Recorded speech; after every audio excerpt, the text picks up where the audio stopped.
Hey, what's up, you guys? Swan here from Swan Things, and today let's talk about something that might sound a bit contradictory, which is how to invest in cryptocurrencies safely. Now, yes, I know cryptocurrency and safe investing are rarely ever used in the same sentence. However, there are some guidelines that you can follow to limit your risk when it comes to crypto investing. Obviously, no strategy can ever limit your risk down to 0%. However, some of these guidelines aim to offer you some layers of protection against worst case scenarios. So without further ado, let's begin. Now, the first line of defense is a no-brainer, and that is to set a maximum limit on how much you invest into cryptocurrencies in the first place. Now, this effectively limits the maximum amount of money you could lose in the unlikely event of a complete crypto meltdown. How much limit you set really depends on your outlook on cryptocurrencies as well as your risk appetite. But if you're unsure, a good starting point is about 4 to 6% of your entire investment portfolio. According to a study published by the Economics Department of Yale, a 4 to 6% investment into Bitcoin should give you a meaningful exposure to potentially high returns, while still being conservative enough in case things go south. Personally, I set a 10% limit when it comes to my crypto investments, which means that even if all cryptocurrencies went to zero, I'll only ever lose a maximum of 10% of my capital. So I really don't lose too much sleep over those red days. The second safety net is to choose a secure cryptocurrency exchange to buy and sell your crypto.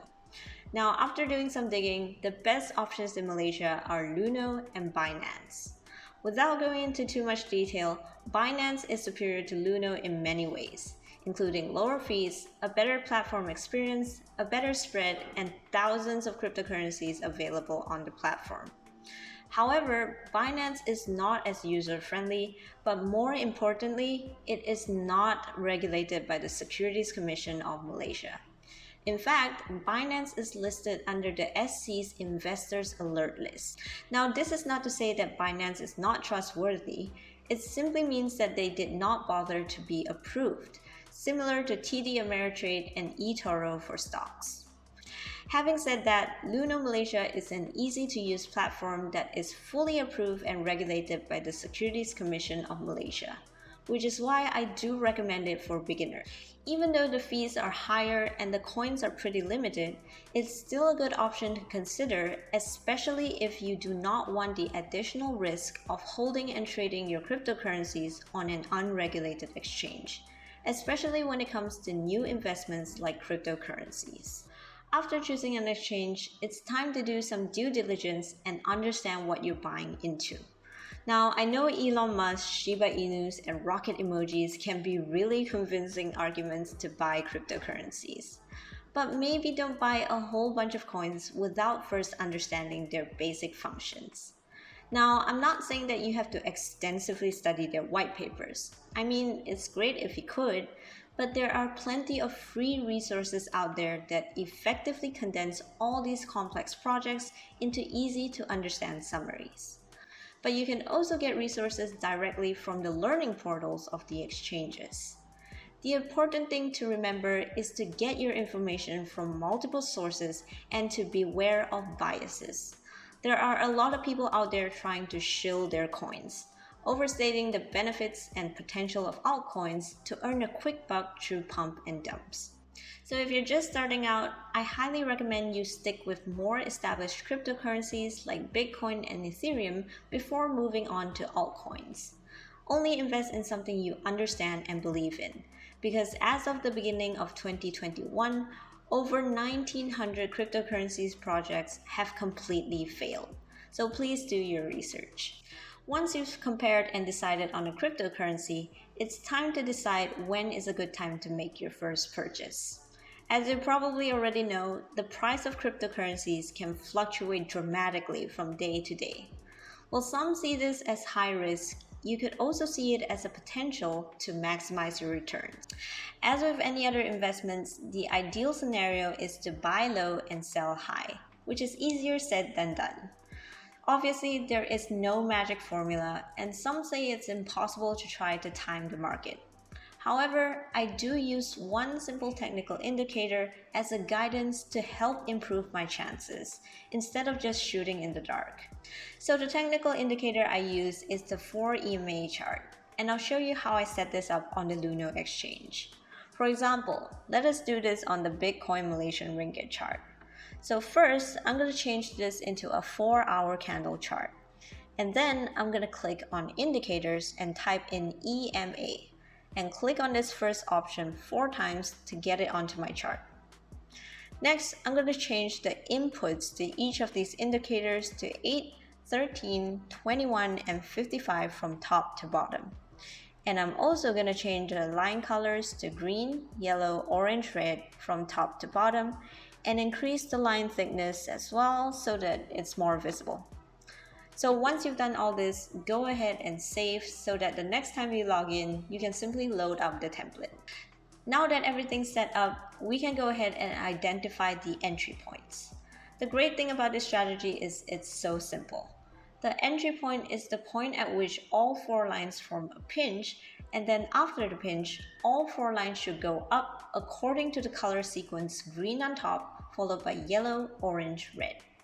So if you look at this chart here, we can see 4 good entry points. Notice how each time the entry points appear, the price tends to move upwards. If we go to the Ethereum chart, we can also see 1, 2, 3, 4 entry points. And indeed, after these entry points, the price tends to move up.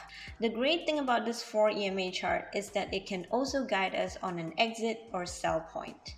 So for the exit point, you're again looking for the pinch, but after the pinch, you're looking for the reverse pattern, where all 4 lines are going down in the opposite color sequence of red on top, followed by orange, yellow, green. So if you look at this chart here, we can see 1, 2, 3 exit points according to the 4 EMA. So you can see that after these exit points, the price tends to move down. Obviously, no strategy is 100% accurate. But you can see from the historical chart how this strategy can reasonably improve your odds of buying and selling at regional highs and lows. Personally, I don't really sell all that often. All I do is identify the entry points and then I buy in and hold. It really depends if you're investing for the long term or trading in the short term. Once you have identified a good entry point, let me go ahead and show you how you can place your first order. So go on to the Luno Exchange and put in a buy limit order, stating the price at which you want to buy and the amount you want to invest in Malaysian Ringgit. Now to reduce the amount of fees paid, select this post order option and then just submit to confirm.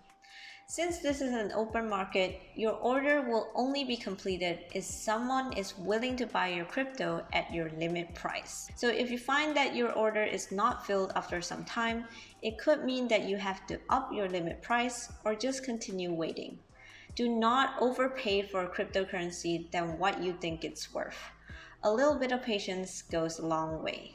Once you have your crypto, there is an optional layer of protection that you can set up. And that will be a stop loss order. Basically, a stop loss order is an automatic sell order that comes with a trigger price. For example, so you've looked at the charts and you decided it's a good time to buy. So you went ahead and bought 2,300 ringgit of Bitcoin at a price of 230,000 ringgit a coin. Now you're fairly confident, but you're also worried that there might be a price crash when you go to bed, because Bitcoin, like every other cryptocurrency, is traded 24/7. So what you can do in this situation is to set up a stop loss order, and I'll show you how you can do this. On the Luno Exchange, you can put in a stop loss order that tells Luno that if the Bitcoin price falls under 210,000 ringgit, you will automatically sell all your Bitcoins at a price of 200,000 ringgit apiece. So the 210,000 ringgit you input here is your trigger price, meaning that if the price of Bitcoin stays above this price, nothing happens. But if the price of Bitcoins falls below this trigger price, Luno will automatically activate a sell order to sell off all your Bitcoins at 200,000 ringgit each. With this stop loss order in place, if there is a crash in Bitcoin price, you are potentially limiting your losses to only 300 ringgit, even though you've invested a total of 2,300 ringgit. Now, the reason why I include the word potentially is because this limit order is not guaranteed. Since we're in an open market, your order will only be filled if someone is willing to buy your cryptocurrency at your limit price, which is why it's so important to put a limit price that is quite a bit lower than your trigger price to make sure that your order is filled. As great as a stop loss order can be, it is a double-edged sword. On one hand, it can help you secure a nice profit or to limit your losses in case of a price crash. On the other hand though, a sudden V-shaped price spike may trigger an unnecessary sell order. These short-term price spikes are sometimes called stop-loss attacks, where heavyweight investors take profit and drive the price down, hoping to trigger multiple stop-loss orders and send the price downwards. And then they will try to buy back in at a lower price, which sends the price upwards in a swift recovery. These happen a lot in the crypto space. So if you do set a stop loss, you have to be careful about where you put your trigger price. Because if it's too close to recent price movements, it may be triggered too easily by these stop loss attacks. For your last line of defense, it's a good idea to consider whether you want to continue storing your cryptocurrencies on a hot wallet or to transfer it to a cold wallet. Now, storing your cryptocurrencies directly on the exchange is a custodial hot wallet option. Custodial meaning that your coins are managed and kept by the exchange, and hot wallet meaning that the platform is connected to the internet. The advantage of a hot wallet is in liquidity, which means that you can trade and exchange your cryptocurrencies at any given time. Also, you don't have to worry about losing your passwords, because you can always gain access to your account by verifying your identity. Now, the downside of hot wallets is in security and ownership concerns. Since hot wallets are connected to the internet, they are prone to hacking in case the security feature of the platform is breached. Ownership concerns, on the other hand, can come in the form of a sudden change in government regulations. If a government chooses to crack down on the exchange, they could freeze your accounts legally and cut off all your access to your cryptocurrencies. These are some of the reasons why cryptocurrency investors often choose to transfer their cryptos into a cold wallet, which can be a hardware or paper wallet. The advantages of cold wallets are in security and ownership. You have full control over your cryptocurrency, and no one can ever take away your cryptos unless they have physical access to your cold wallets. The downside though is that your crypto is not instantly available for trading and exchange. Also, if you ever lose any of your public or private keys, you can kiss your cryptocurrency goodbye. And that's all I have for you today. It's a bit of a long one, but I really couldn't summarize it further without leaving out some important details. So I really hope you gain something useful out of it, especially if it gives you confidence to navigate in this crypto space. I'm obviously not a cryptocurrency expert, so please do your own research because there are plenty of resources out there to help you get ahead. As always, smash that like button and subscribe to my channel if you haven't already. Thank you so much for watching, and I'll see you in the next video. Bye!